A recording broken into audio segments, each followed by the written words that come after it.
अस्सलाम वालेकुम स्टूडेंट्स। उम्मीद है आप सब खैरियत से होंगे। अल्लाह ताला आपको अपने हिफ्ज़ व अमान में रखे, आमीन। In this lecture we are going to discuss the file processing system. So last video में हमने इंट्रोडक्शन टू डेटाबेसेस के टॉपिक में कुछ बेसिक डेफिनेशंस और फंडामेंटल्स और कॉन्सेप्ट्स के ऊपर बात की थी। मसलन what is data, what is information, what is metadata and what is database. लेकिन अब हमारे जहन में ये एक सवाल भी आ रहा है कि आया डेटाबेस से पहले कौन सा सिस्टम यूज होता था जो कि कंप्यूटर में डेटा को मैनेज करता था, और इस सिस्टम में ऐसे कौन से प्रॉब्लम्स थे जिनको डेटाबेस ने आके सॉल्व कर दिया है। यानी हम बात कर रहे हैं एक्चुअली फाइल प्रोसेसिंग सिस्टम की। सो today's lecture's topics are file processing system, or it is also known as file system, advantages of file processing system or file system, and the limitations of file processing system. Discussion में या detail में जाने से पहले कुछ definitions हैं जो हमें देखनी ज़रूरी हैं, तो लेट्स डिस्कस दीज फर्स्ट। सबसे पहले व्हाट इज़ फील्ड। फील्ड जो है वो डेटा का सबसे स्मॉलेस्ट यूनिट है, like a single piece of information. मसलन किसी का नाम, किसी की एज, किसी की डेट ऑफ बर्थ, किसी का एड्रेस, किसी का सिटी, ये सारी की सारी जो जितनी भी हमने चीज़ें अभी देखी हैं ये सब की सब फील्ड्स हैं। फॉर एग्जांपल जॉन जो कि एक नेम है, it is also a field. What is record, a collection or a set of related fields is known as record. For example, field name एक फील्ड है, इसी तरह डेट ऑफ बर्थ एक field है, इसी तरह एज एक फील्ड है, फादर नेम एक फील्ड है। अगर इन सारी की सारी फील्ड्स को जो कि एक दूसरे से रिलेटेड हैं उनको कंबाइन कर दिया जाए और एक सेट की फॉर्म में या एक कलेक्शन की फॉर्म में उनको ग्रुप कर दिया जाए तो it is known as a record. For example John name, 2003 date, year of birth, date of birth and California city. तो अब ये थ्री रिलेटेड फील्ड्स हैं जिनको बेसिकली हमने कंबाइन किया है तो it becomes a record. Now what is file, a set और collection of logically related records is known as file. मसलन अगर हम एक से ज़्यादा रिकॉर्ड्स को जो कि एक दूसरे के साथ रिलेटेड हैं उनको कंबाइन करते हैं तो वो एक फाइल बन जाती है। फॉर एग्जांपल यहाँ पे दो रिकॉर्ड्स हैं, जॉन और डेविड का रिकॉर्ड। तो this was field, record and file. अब आगे चल के बात करते हैं file processing system. File system को ट्रेडिशनल और सिंपल फाइल सिस्टम भी कहते हैं, और फाइल सिस्टम और फाइल प्रोसेसिंग सिस्टम एक ही चीज़ को रेफर करते हैं। So what actually is file system. ऐसा नहीं है कि फाइल सिस्टम आज के दौर में इस्तेमाल नहीं होता। मसलन अगर आप कंप्यूटर इस्तेमाल कर रहे हैं तो आप यकीनन फाइल सिस्टम भी यूज कर रहे हैं। It comes with your operating system, I mean it is built in the Windows. अगरचे हमें पता नहीं है कि फाइल सिस्टम क्या होता है और ये कैसे काम करता है, लेकिन हम इसको इस्तेमाल कर रहे हैं अपने कंप्यूटर में। असल में फाइल सिस्टम एक फर्स्ट अटेम्प्ट थी, पहली अटेम्प्ट थी जो मैनुअल या जो हाथ से बेसिकली रिकॉर्ड रखा जाता था पहले कंप्यूटर के आने से पहले, जब हर चीज़ हर तरह बिजनेस अकाउंट से लेके और हर तरह का हिसाब किताब किताबों पे, कॉपियों पे, और वो जिस तरह मैनुअल तरीके से मैनेज किया जाता था, तो उन सारी चीज़ों को बेसिकली कंप्यूटराइज करने का जो पहला उसके लिए जो यूं समझ लें सॉफ्टवेयर था वो फाइल सिस्टम या फाइल प्रोसेसिंग सिस्टम था।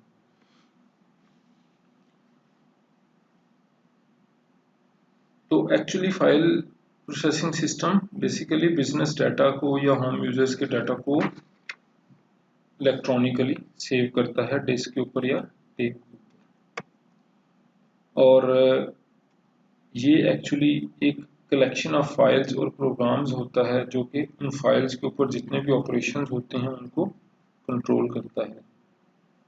Like it manages the files and the data that we store on the computer system. यानी अगर हम कोई भी फाइल, फोल्डर या ड्राइव बनाते हैं तो इन सब को फाइल सिस्टम ही मैनेज करता है।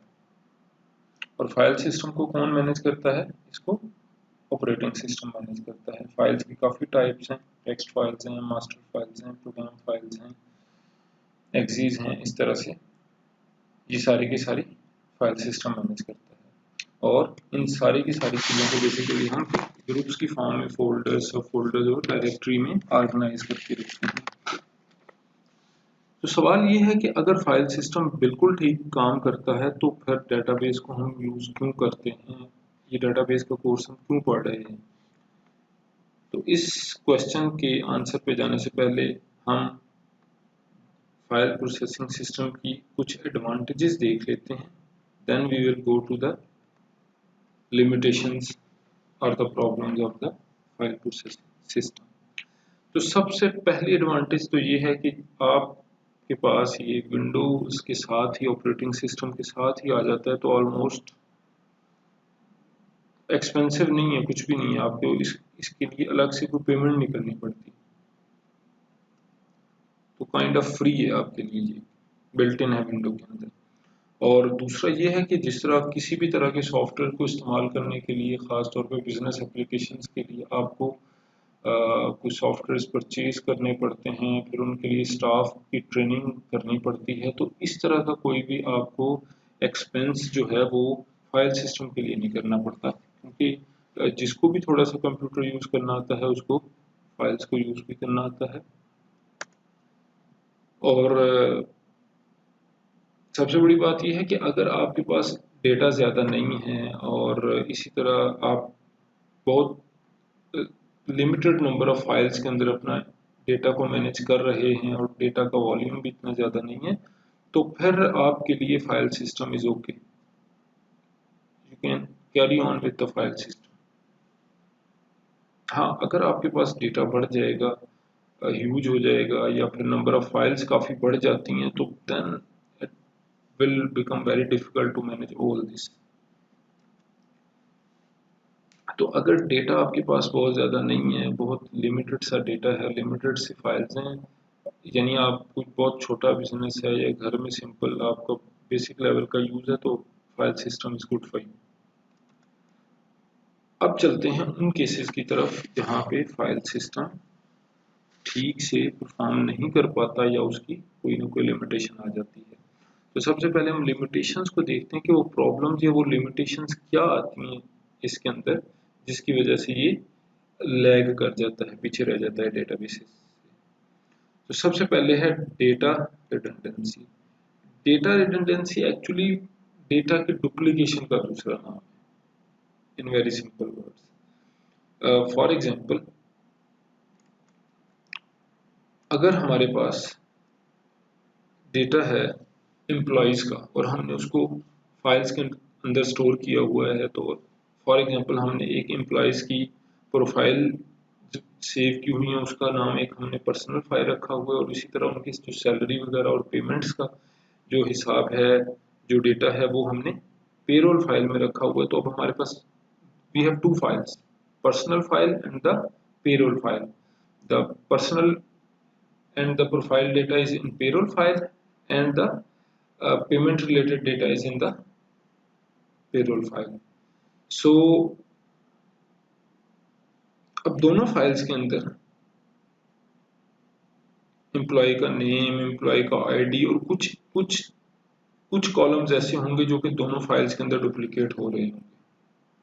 तो दिस इज अ प्रॉब्लम कि डेटा डुप्लीकेशन आ रही है, वही एम्प्लॉय नेम, वही एम्प्लॉय आईडी, वही एम्प्लॉय का मे बी जो है ग्रेड, उस तरह की चीज़ें हमने पेरोल फाइल में भी सेव की हुई हैं और पर्सनल फाइल में भी सेव की हुई हैं। तो इससे डेटा रिडंडेंसी या डुप्लीकेशन आ रही है और वो उसकी वजह से मेमोरी भी कंप्यूटर की ज़्यादा यूज़ हो रही है, मेमोरी वेस्टेज भी है।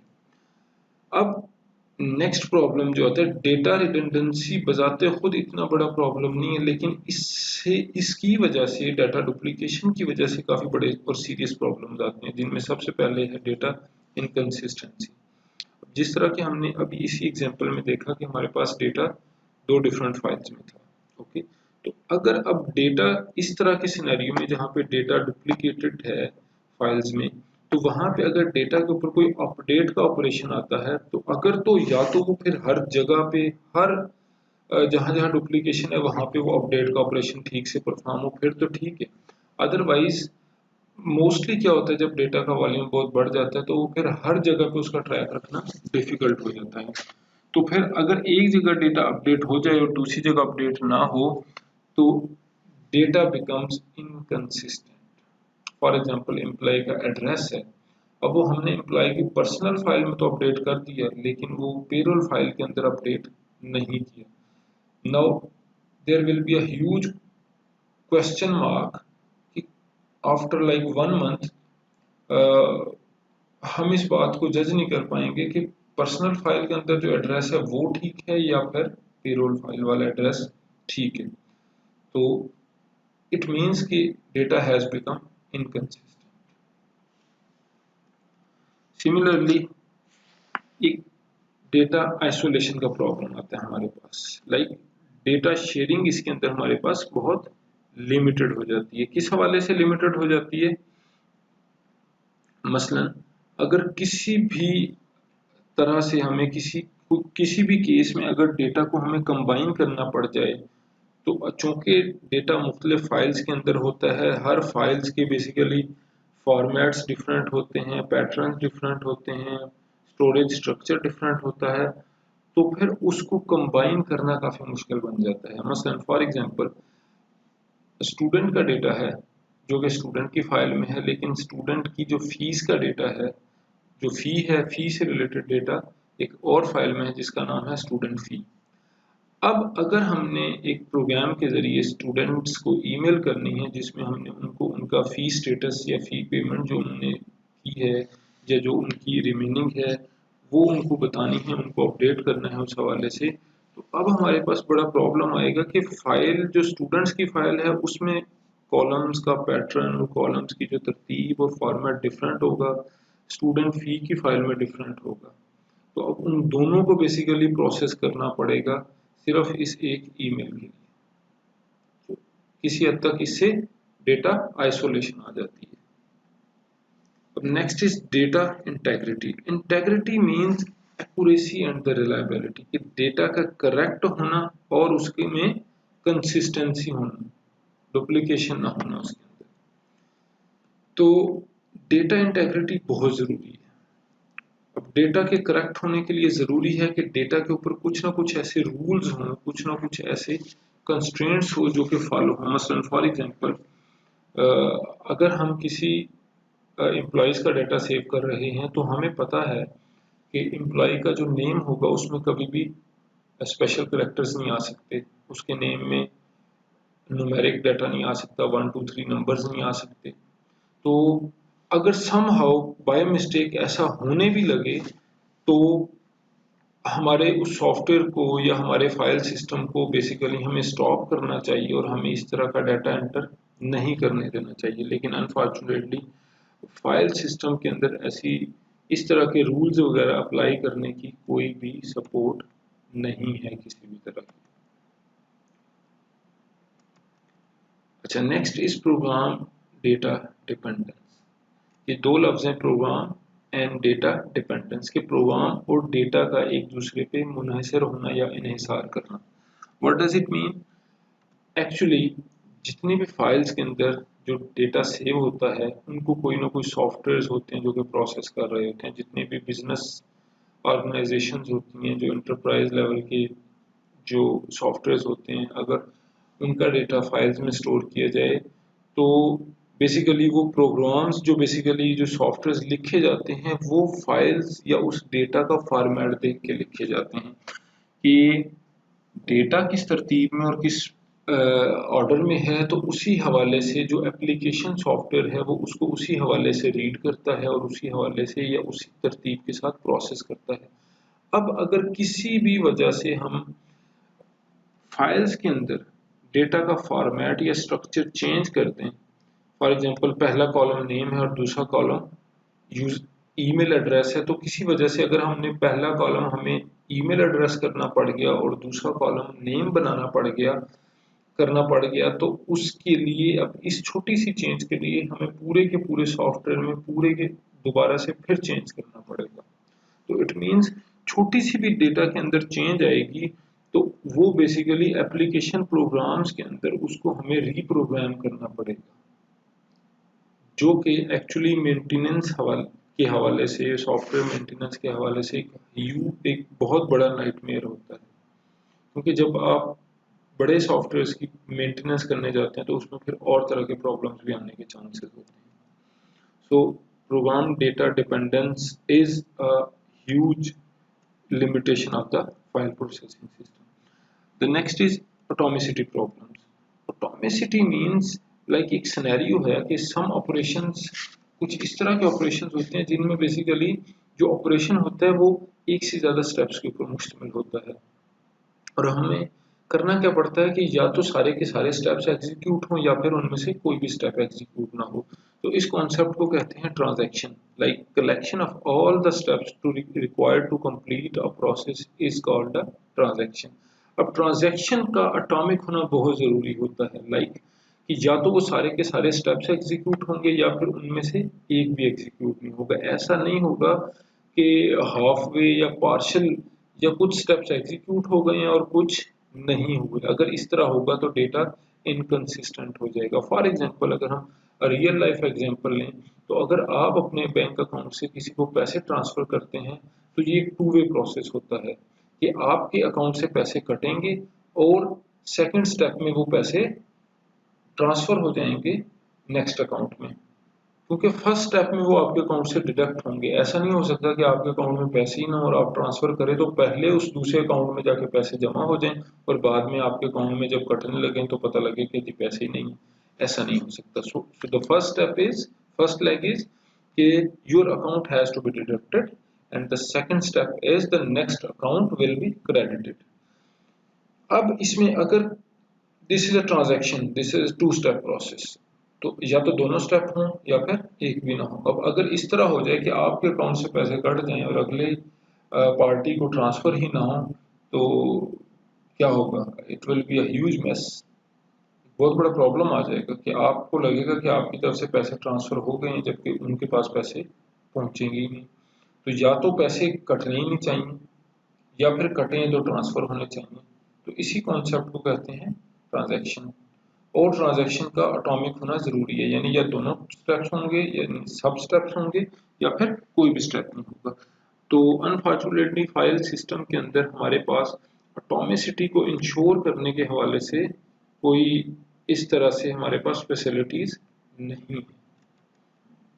लास्ट में हमारे पास सिक्योरिटी प्रॉब्लम।